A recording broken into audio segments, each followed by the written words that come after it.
Hello, everybody. Welcome to the rslashsc watch party for Citizencon Direct 2955. We're very happy to have you guys here. Shout out to Rusty's, who says my mother's purse is ready.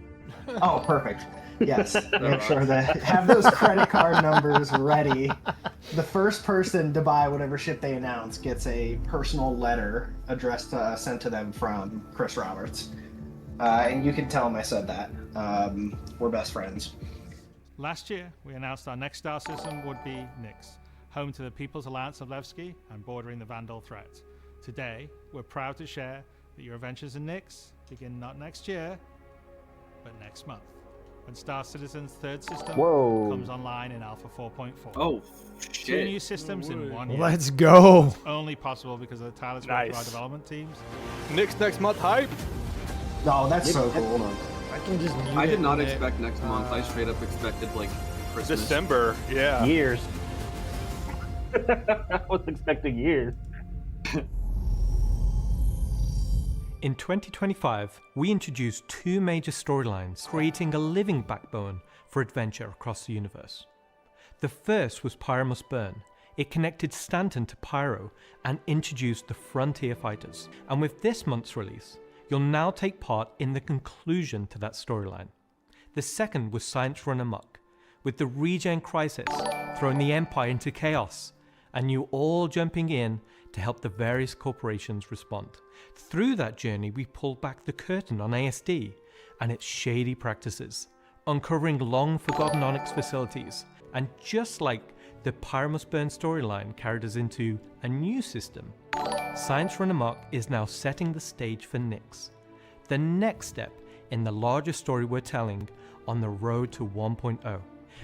When the Nyx system was first discovered, the United Empire of Earth, the UAE, came out and did scans and found out that the system wasn't really worth settling. The planets were too hard to terraform, the resources were too tough to get, so they opened it up.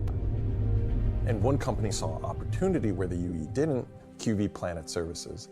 And so they expanded into the system and tried to mine as much as they could, making a very slim margin by the sheer quantity of resources they were pulling out. The system itself ran its course from sort of a large corporate interest perspective, and then was mostly left abandoned. Now this ended up being the ideal situation for the People's Alliance, who were a group of revolutionaries who were trying to overthrow the dictatorship of the Messer regime that was going on in the Empire at the time. So they went to the Nyx system and established what became known as Levski. They wanted to make it everything that the UEE wasn't at this time. So Nyx today is kind of at an interesting point in its history. Now that the UEE has kind of transformed itself into a democratic society, and they still see the Empire as being inherently unfair. They see their role as still trying to create a free and fair society. But on the other hand, they have more problems than ever, and there's new threats lurking around every corner. And they have to ask, are they prepared to handle that? Or do they need to turn to the UEE for help? The UEE is the most unhelpful government in all of sci-fi. You approach it from kind of 2 angles in a weird way. What is this system? So the Nyx system is a remote system where people want to go and live free outside of the pressure and influence of the UEE. Pyro's more like a Mad Max wasteland, and Nyx is more like Silverado or like Deadwood, right? It's kind of like a smaller scope. The emptiness and the loneliness is the defining factor. You're still going to find gangs, you're still going to find hostile presences, but it's where people go if they want to live off the grid. The People's Alliance is the main peacekeeping force in Nyx. They're not perfect, they're just people, but they're doing their best. They want to help keep Nyx safe and make it prosper. Because Nyx is bordering Vandal space, it was important that we have a gap in the Nyx gas cloud where you could sort of just, in between the clouds, see a piece of the Vandal space. It feels so close that it's even like protruding some red light. For the jump points in Nyx, we'll have 2 on this release. We'll have 1 from Pyro to Nyx and 1 from Stanton to Nyx. It should be going from Nyx to Castra, but we're essentially bypassing Castra temporarily Galatian Belt is a huge asteroid belt that is in sort of the middle of the system. It's full of resources that are still left unharvested because it's kind of a tricky spot for mining. It's not the easiest place to go, but that means that there's still a lot of opportunity for independent miners to go out there. Delamar is a very large asteroid in the Galatian Belt that QV Planet Services had built a mining base on that got taken over by the People's Alliance and renamed Levski. Well, Levski is immediately apparently unique by the fact that it's a facility clamped onto the side of an asteroid. As you approach, you'll initially see a very dramatic borehole that goes all the way through the asteroid. You'll also see, growing out from there and alongside Levski, there will be landing pads along what I'd call the spine. Lots of industrial pipes and transport systems to bring out the refined mining materials when it was a mining station. If we took the whole shot of the asteroid, you will see that there is an area to fly underneath. We plan on bringing in whole sea gameplay, so this is exterior cargo elevators. There will be walkways around the main landing zone to walk on using gravity plates, but you can drift off and kind of go wherever you want. Gracing the main lobby of Levski is a large statue of Anthony Tanaka. So if you take the elevator up to the top deck, you'll see the top view and the cargo area as well. So if you were to die in the Nix system, then one of the places you might come out from is the hospital in Levski, which is called the Mercy Hospital. When you arrive at the HAB's location, you'll be presented with a lobby, elevator bank, and then you will take that transit to the HAB room. If you head down to the lower view deck, you'll go through into the Grand Barter, which is that physicalized noodles confirmed? Social and commercial area of Levski. I hope This is so. where Noodles. you'll see Multiple bites tech. their wares. There will be stalls. There will be kind of more embedded shops. And that includes things like Corderies, which is your armor shop, and also conscientious objects for weapons. There's also one of my favorite places, Cafe Musée. You never know who you meet down there. So there's other routes around and little side passages. Teach a Ship Shop is basically where you would go if you were looking to pick up a used ship, buy some ship parts, fix up your old ship, find some new stuff, sell some scrap. We've closed up Dumpers Depot for Levski, and everything that used to be sold there will now be sold at Teachers. Another new area, as well as the cargo shop that we've added, is the refinery deck for Levski. As a lot of the content in the next coming releases for Nix is going to be mining related. So it's super important that Levski is a really nice hub for mining type of gameplay. I mean, is there anything more Star Citizen than just building the system while the players watch us build it around them? But you're probably asking yourself, what's the new gameplay activity we're going to be doing? So let's find out. Welcome to Nix is your first experience in a new space station in a new solar system. It's a mystery to be solved. There's things for the player to explore and look into. There's going to be some twists and turns, of course, some combat, and if you're lucky enough to survive, maybe some good rewards. This is basically a continuation of kind of our AST storyline. So the Navy has learned that illegal tech is being sold in the UAE, and they're hiring Intersect to investigate.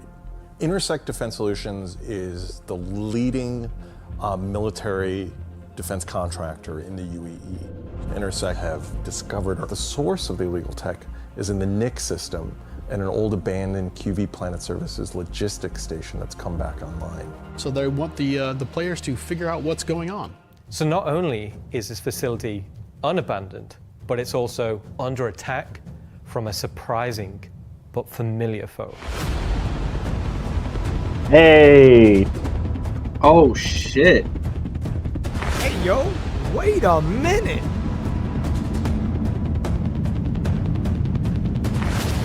Yo, what?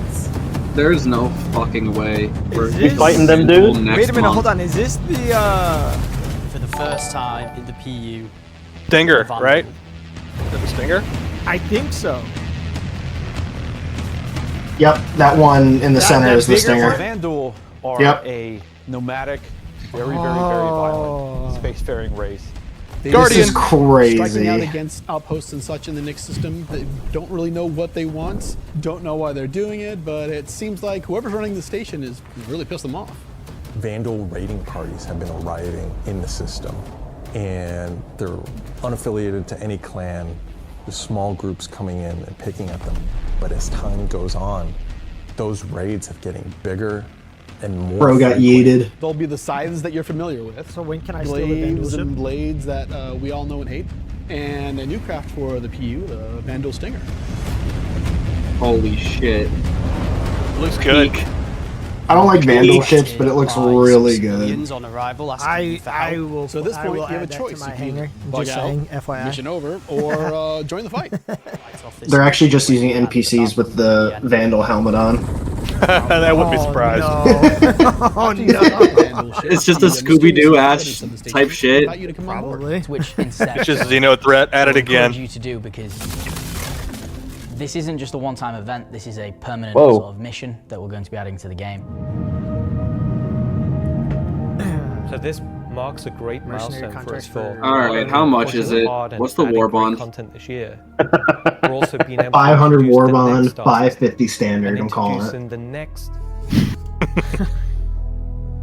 Previously, and more traditionally, we'd create slices of biomes, like deserts or forests. This approach moved us forwards and got us this far, but solving the scale was always tricky. We challenged ourselves to emulate nature in the most believable way.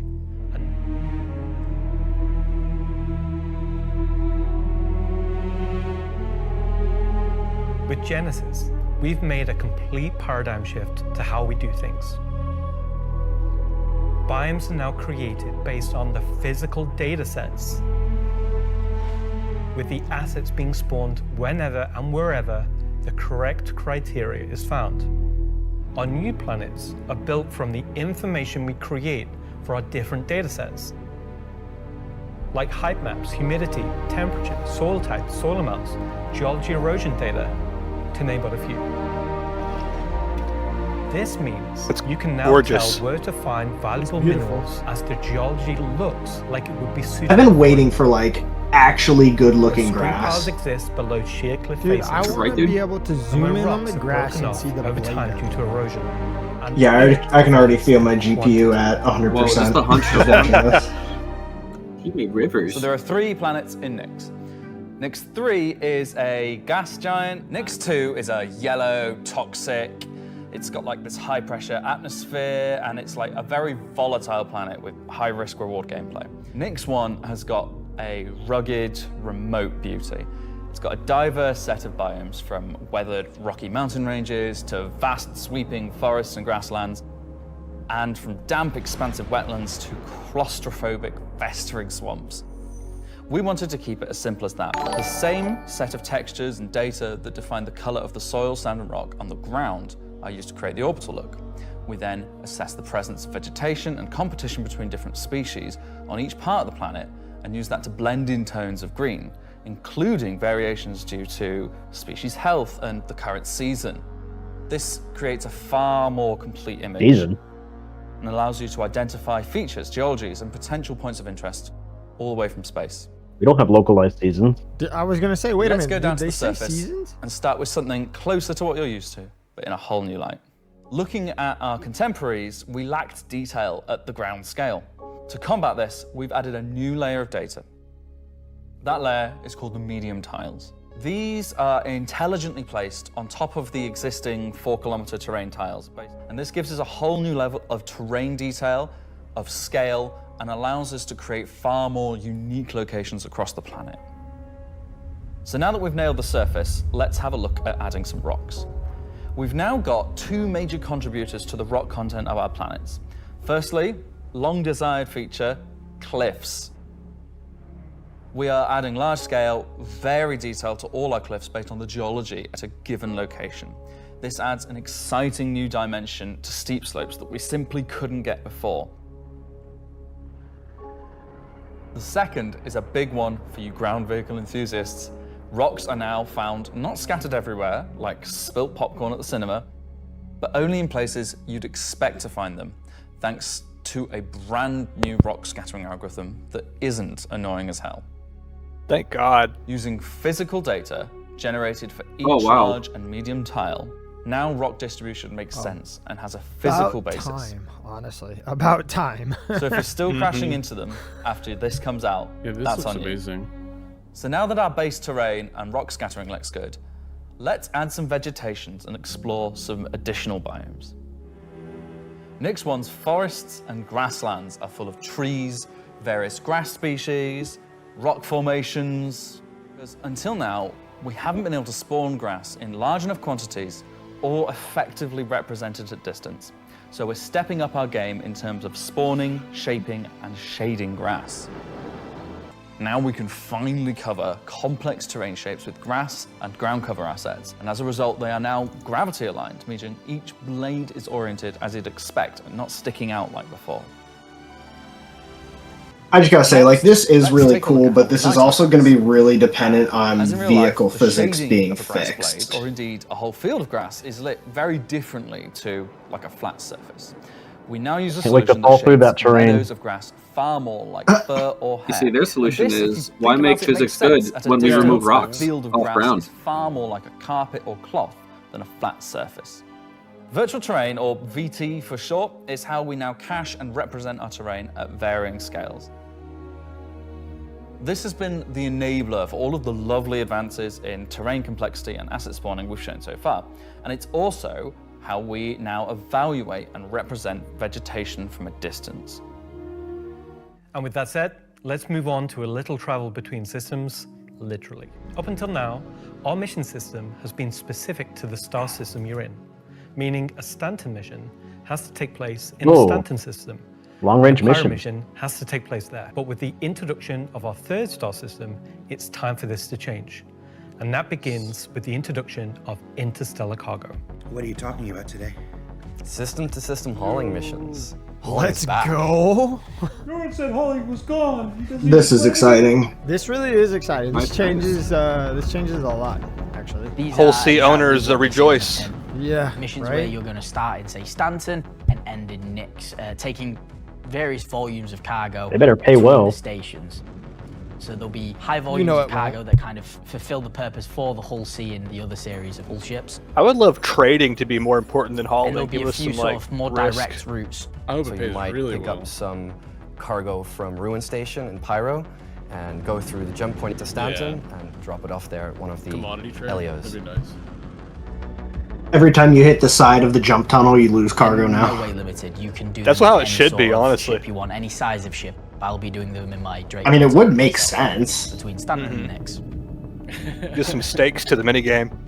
That's really exciting to hear, honestly. At the start of the show, we said we was going to build out the Nyx system right in front of you after 4.4 launches next month. We still are excited to share with you a brief look at one of our up-and-coming locations we're calling Rock Cracker. Is where you have to crack a rock. No. It's a big rock. These were originally industrial facilities breaking apart large asteroids and mining them down. As you bring these stations back to life, you'll be lighting the beacon and calling attention to these long-forgotten places. One of the main features is the laser head, which will require certain things to get working. The secondary gameplay loop is FPS combat. You've fired the laser. You've broken apart the rock. Oh no, more lasers. And then you'll be able to fly your ship inside. Oh, that's cool. The lasers. Dig it. So you fly a ship into an asteroid. Yeah. You just get into your ship and fly in and start searching around and trying to find the pieces that you want to mine. Oh, that's cool. I knew it was going to lead to that. That's awesome. A Rastra coming before the end of the year. Calling it now. So yeah, a whole lot to take in there. Interstellar hauling is the beginning of a massive expansion to the mission system that'll let us connect these 3-star systems like never before. What else we got? Rockcracker. Rockcracker is just one of the next operations that'll be coming to the Nix system in the first half of next year, where you're gonna fly into an asteroid and do that thing that miners love more than anything else. Complain about PvPers getting in their way. No, I'm being told it's mining. It's mining. And of course, one of the most anticipated features coming to Star Citizen, Genesis, and what that means for the planets of Star Citizen, including the ones already in there. So let's talk to Will Hain and find out more. What the hell? Yeah. Is that a Jared character? The thing is, they did add the haircut. I literally just said that in chat to add that hairstyle, and they've already done it. Yeah. Yes. Star System? Yes. Kind of been a lot of Nicks, right? Well, yeah, but it's a major milestone. I don't like It mocap deserves Jared. a major showcase celebrating I love everybody's hard work. And You got more, right? well, yeah, there's spaceships coming up. Cool. Let's just go to some spaceships, shall we? And welcome Ooh, to Talking here we Ship. go. We're going to talk about 3 new ships coming to the persistent universe. The 3 new ships we're going to introduce today all tie in some way to the primary factions fighting over the Nix system. We'll start with the People's Alliance and Anvil Aerospace. And this year we're bringing the concept ship we introduced last year, the Anvil Paladin, to life. Called it. Let's go. Paladin is a gunship. Oh, look at that Anvil Aerospace armor. designed to support ground operations. Oh, that gunship is a ship that's designed to stay in a sustained firefight. Not as beautiful as that man's beard, dealing a though. lot of damage. Also, if we swing round, following the ship round clockwise, what you'll then see is the first of the side turrets.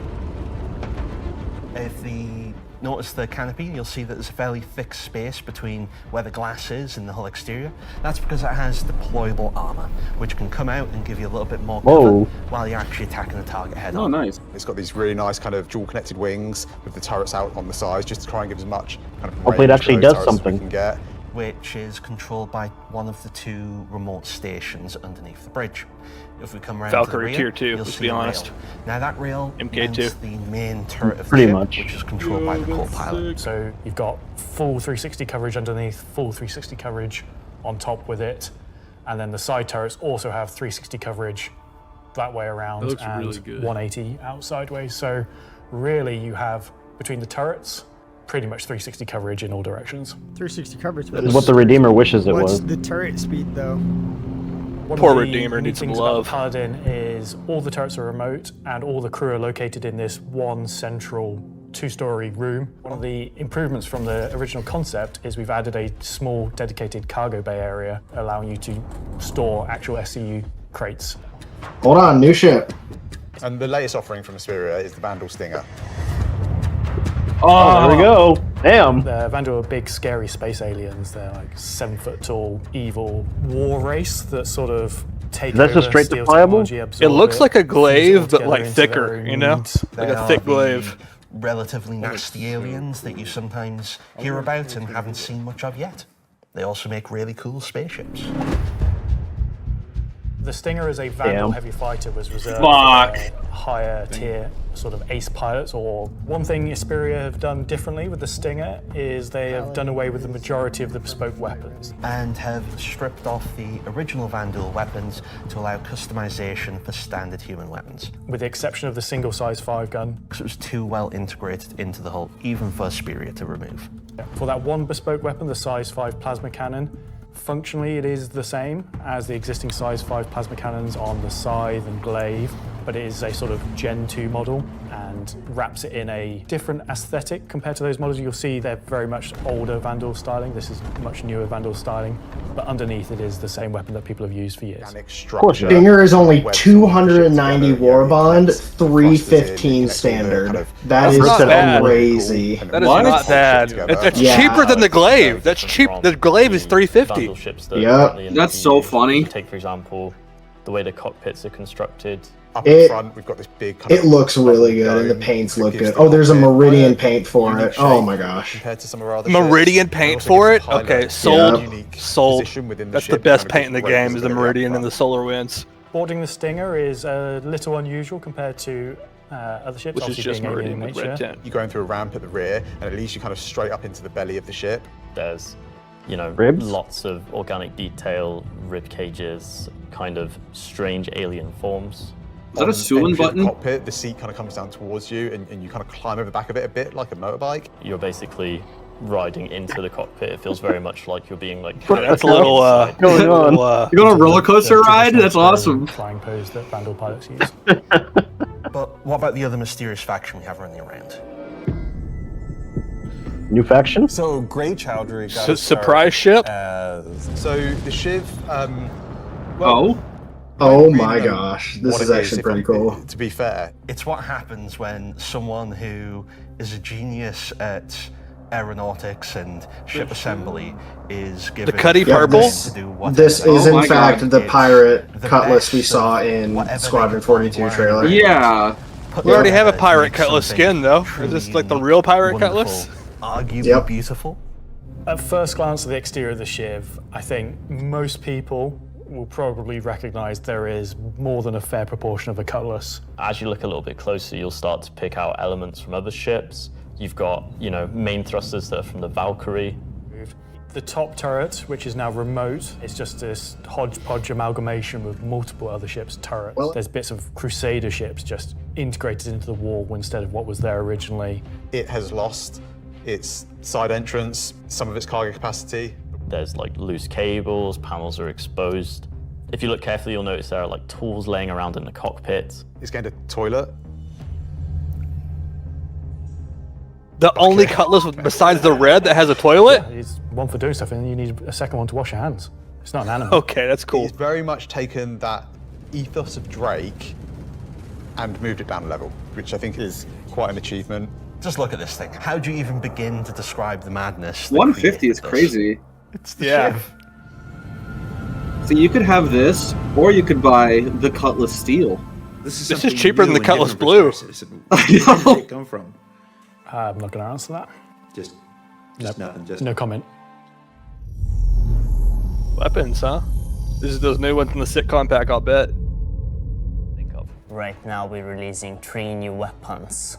Rocket launcher, the LMG, and the long-awaited Space AK. These are the sitcom weapons, absolutely. Oh, let's go! The Space AK.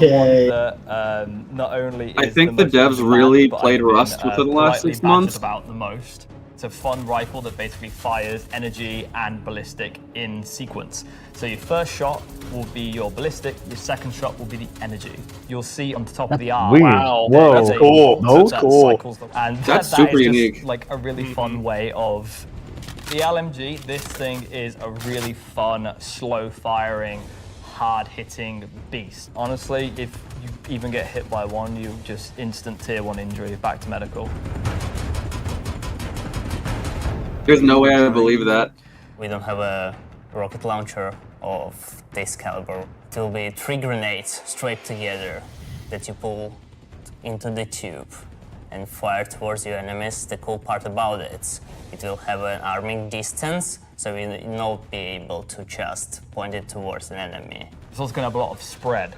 So essentially, you're going to have to get very close with your launcher. That's to be able cool. to blow That's up cool as ships shit. With a single Yep. payload in it. You can't actually aim with the apparatus because you've got the tube on your shoulder. Are we going to talk about binoculars? Rangefinder. Binoculars are really cool. We don't have anything like this in the bursts, and I think it will be really convenient to use something that's dedicated to look for the things, especially far away, instead of using your sniper scope, for example. It's really funny because obviously favorite weapon, due to the glint binoculars. gate, as you know, I beautifully. So we've got some really cool binoculars coming that allow you to spot people from distances. And how much damage do the binoculars do? Depends on how you throw them. Let's start this part of the show with a look at how crafting is going to change everything from resource gathering, refining, and even combat when it comes online in the next few months.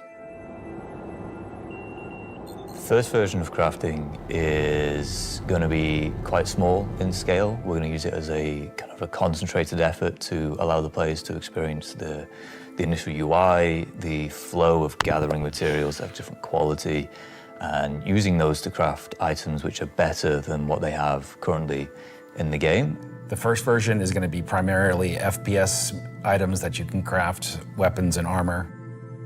To support this, we also need major changes to inventory so that all of these new resources that you're collecting, you can see what you have, you can order it better, you can understand what you have in your inventory.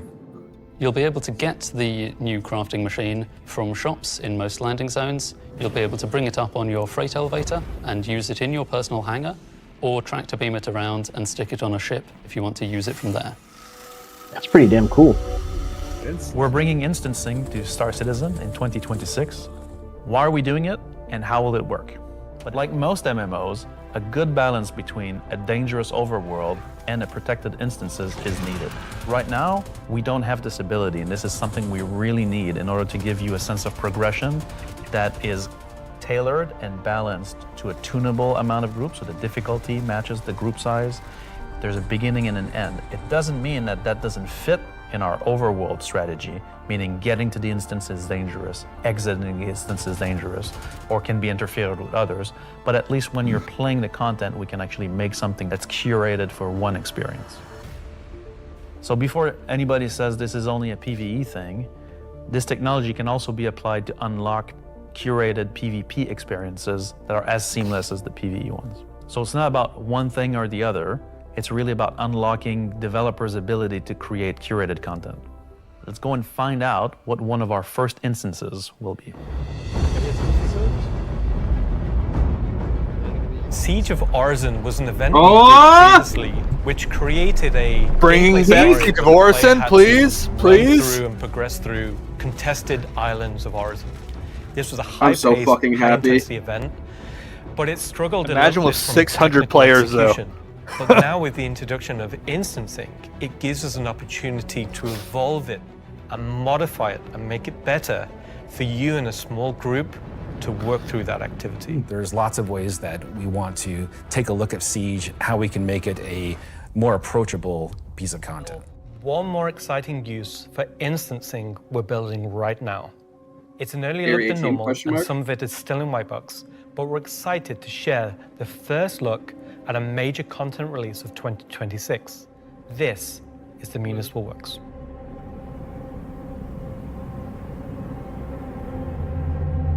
So inside the facility, you'll find huge vaporization chambers, old processing plants, industrial tunnels, and eventually into the old turbines which are still pumping heat into the old rock.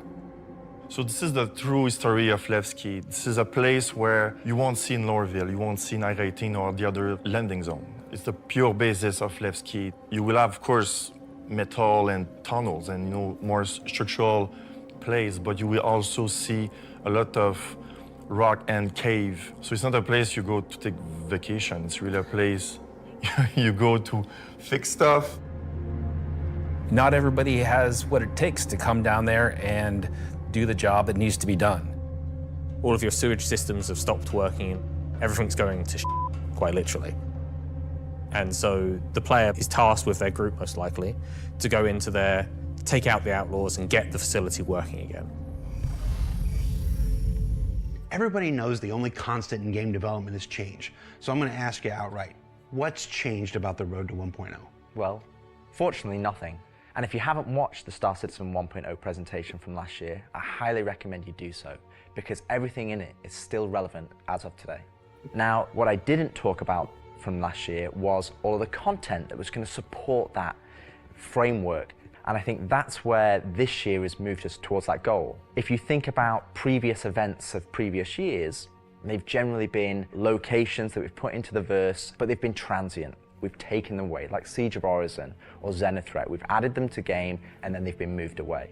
And I think with the addition of the patches this year, when you look at the Hathor facilities, Onyx facility, these are permanent additions to the world that not only have their own story as when we release them with the patches, but they'll also become points of interest and areas that the larger 1.0 narrative will utilize. Well, we're trying to create a living, breathing universe. And that includes both the player stories that you mentioned, that they can go and enjoy and create their own memories together. But it also means that we want to have a universe that gives back.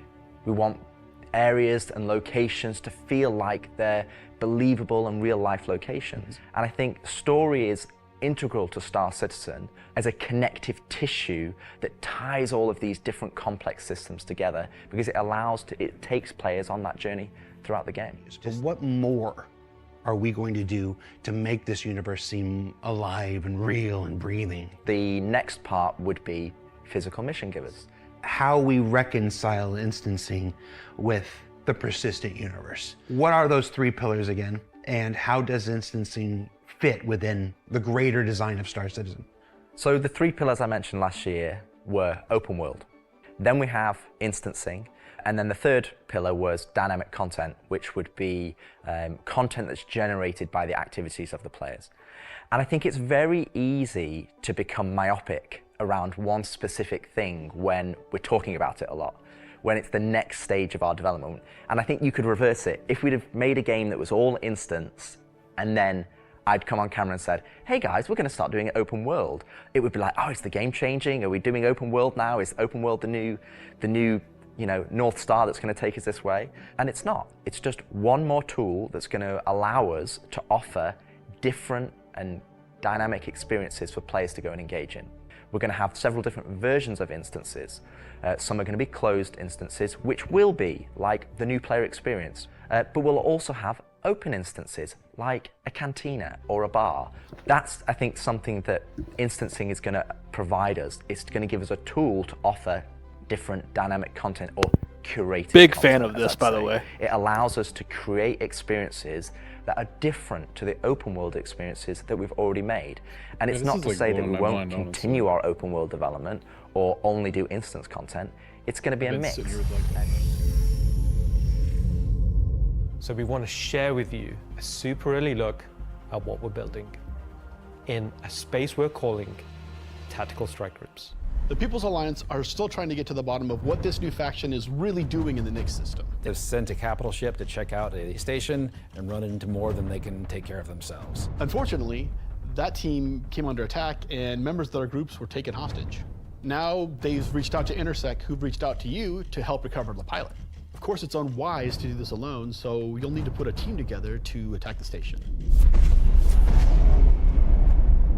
When you arrive, you will have this big asteroid, kind of broken asteroid, and on this you will have this space where you will find 3 big arms.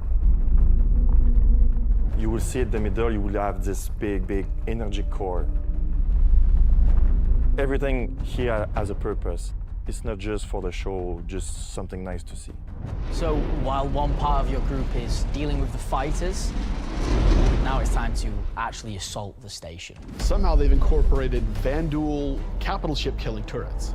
These turrets ignore small fighters, and they have the firepower to destroy even the biggest capital ships. The idea of these is so we can sort of make it so we can mix up that ship combat, and not everyone can just bring the biggest ship and win just because they have the biggest ship.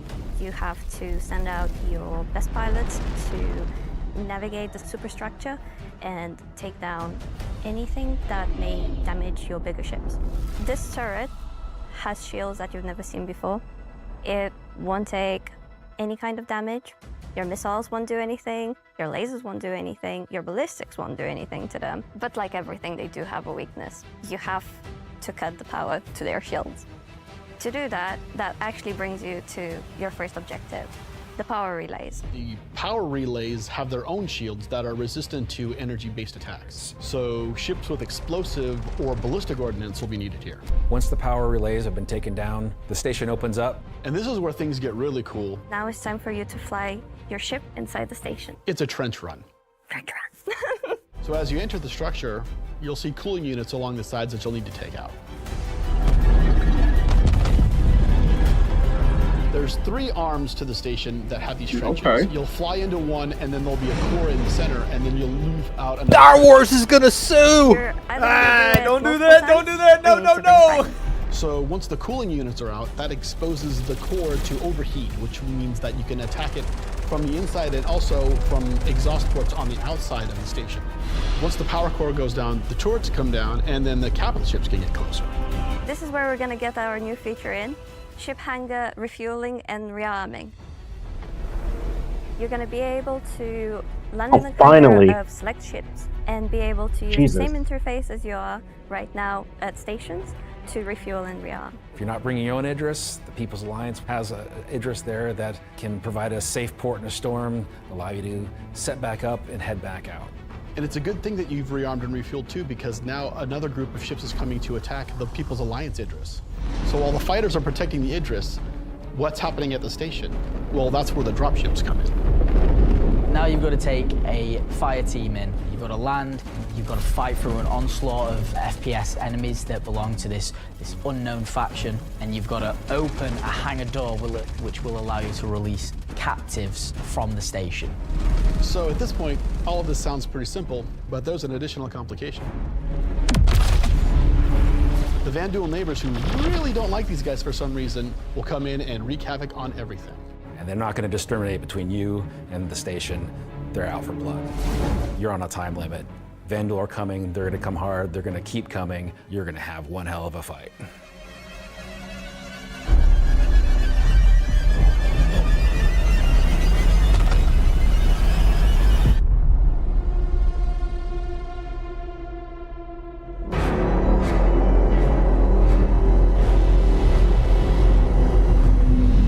Big baddie? Big baddie? Vanduul capital? Can I buy it? Tactical strike groups. I'm personally so Damn, that's all we get? Dope. So yeah, that's been Citizencon Direct.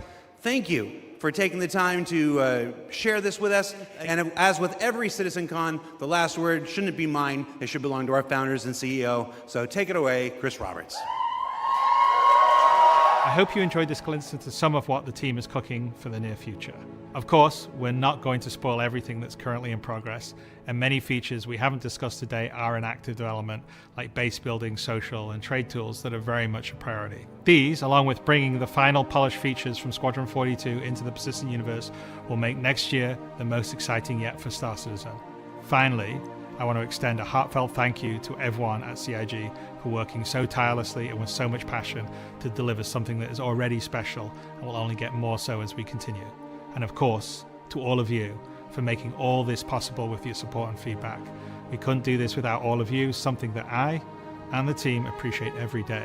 We are very lucky to be allowed the time and the money to build the game of all of our dreams, something that is only more apparent as the video game business becomes more monolithic. We are one of the few large independents left standing, and there is no way we would be allowed to dream as big as we are on an original game and take the time to achieve that dream if we were part or funded by any of the few remaining mega game companies. So thank you, and I look forward to seeing you all in the verse this coming year. Hell Yay! yes. Hell yeah. That was a pretty good one. 2026 is going to be fucking amazing, but I just want Siege of Orison. Siege of okay, so I've been my crew, like the guys that I play with, we've been wondering when the hell they're bringing this back. Now I understand why they haven't. Yeah, I've been waiting such a long ass freaking time for it. I guess the thing to look out for is really IAE, because they didn't really show too much. There was so much on the monthly report that they just didn't show off for this. I don't know where base building is. I really feel like that crafting, the start of the crafting is gonna lead us to the base building though. I definitely didn't really expect Nyx to be next month, but also at the same time, I mean, it's definitely not a complete system, but I mean, I'll take what I can get. Look, new system is new system. I actually had high copium that they were gonna drop it like right after Citizncon. Oh, I don't think so, but at least, you know, all the things that have been rumored and quote unquote leaked, there is a good amount of content. I am actually very surprised that we're getting Vanduul raids. Even if they're probably not super in depth, it's definitely a big change. Yes, Mystic. Nyx It's something is we've been next waiting month. to happen. So when do we think Nyx at IAE patch? Well, it said next month. IAE is next month. So, and the whole trope of IAE is exploring new places. So that's definitely going to be. It would, it would make sense. Yeah. All I know is that I want to fight a snake, and that snake is not in live yet. I know. Next week. You heard it. Next week. I'm when hoping they're dropping it. I mean, they dropped that one right there on the Citizencon. The 4.3.2 next week. Definitely very reserved Citizen. They didn't talk about too much shit that seemed 40 years out, like, prior years. There honestly wasn't that much to it this year, but on top of that, there wasn't like a ton of seemingly empty feeling promises. True, yeah. A lot of that was like, well, here's what we're doing in the short term. Anything that they showed off that seems, I don't know, very far-fetched, I can't even particularly point it out. I mean, instancing is one whole thing, but I feel like we're in a good spot now for that. I can definitely see it coming, considering hangars work just fine. Crafting, I mean, I'll say there are probably still some kinks to be worked out with the hangar. Oh, for sure. As I don't everything disagree. else. Now I do want to add to this comment on the Twitch. It says at least Nyx was faster than Pyro.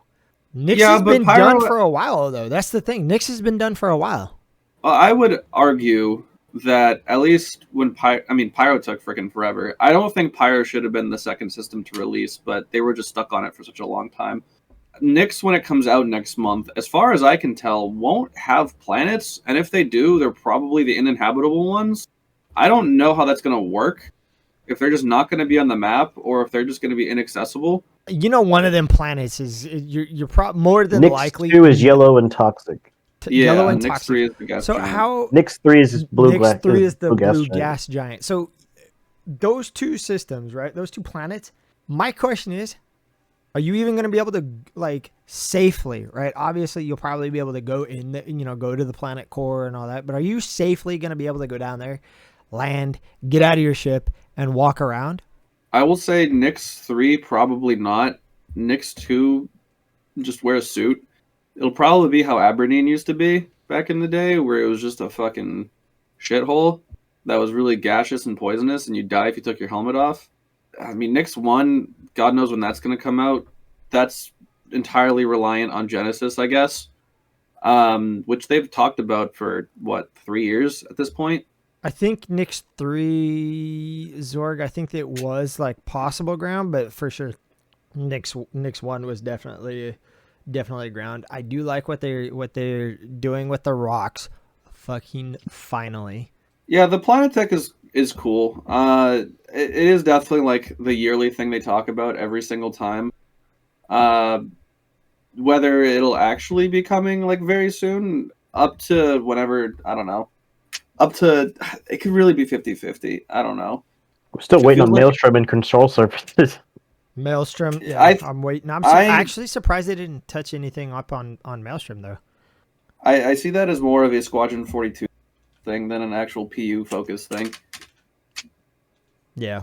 Yeah, something tells me that... Not something tells me. It's just going off the vibes of the Citizencon Direct, where it felt like they had a lot of stuff still under wraps they didn't want to talk about, considering the sheer amount of just filler content there was. There's definitely so much that they wanted to go into, or they could have gone into, but they didn't. But also, I'd rather the filler content than to be told about 45 different mechanics that probably wouldn't even come out. At least we got, 3 or 4 things that probably will. Yeah. All right, everybody. I appreciate everybody stopping in here and appreciate everybody's time. Be sure to tune into our next giveaways and our next streams. If I'm not mistaken, our next stream is on Monday. If you guys could maybe tune in, see Toxic or End over here. I think End streaming in the evening and Toxic's in the morning. And let's see, anything else? We're going to be doing a bunch of new giveaways down in the future of some other items that would help you play the game, if not other things. So stay tuned for all that. We'll be announcing some cool stuff. And everybody have a wonderful day. Take care now.